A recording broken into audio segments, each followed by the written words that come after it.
Hello, this is our water fountain design for Senior Engineering Capstone by Jack, Logan, and Jessica. This presentation will show you how we went through our project and how we went from concept sketches to a real model that will soon be a working water fountain. One of our original concepts consisted of 3 round basins through which the water flowed. We decided that it would be very difficult to create the fountain with so many rounded parts, and it would have been a lot more expensive than the design we chose. Another design we came up with was more artistic, but we decided it wasn't very realistic because the water pressure needed to maintain constant water flow, and we'd need 3 different pumps, and we decided it was way too complex and hard to create in the time allotted.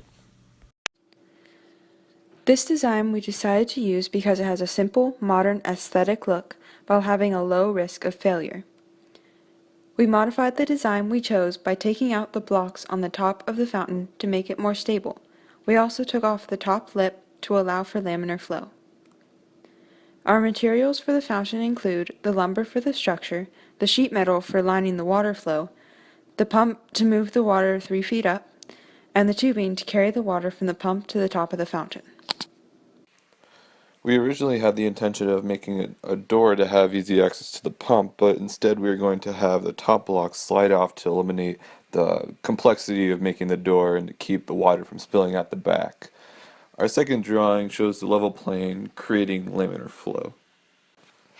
Our first experiment was a basin connected to a ramp, simulating the water flow that would happen when the water travels towards the pump.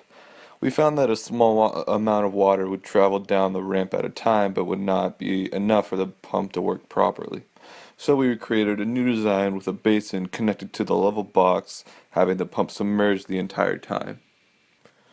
Our final concept will be 3 feet tall, a basin of 3 feet wide, a length of 3 feet from the front of the basin to the back of the fountain, and a length at the top of the fountain of 2 feet. As you can see, the basin to the back of the fountain is completely flat, and the top of the fountain has a slight decline to help the water flow. We are excited to hear your questions and critiques. Thanks for listening.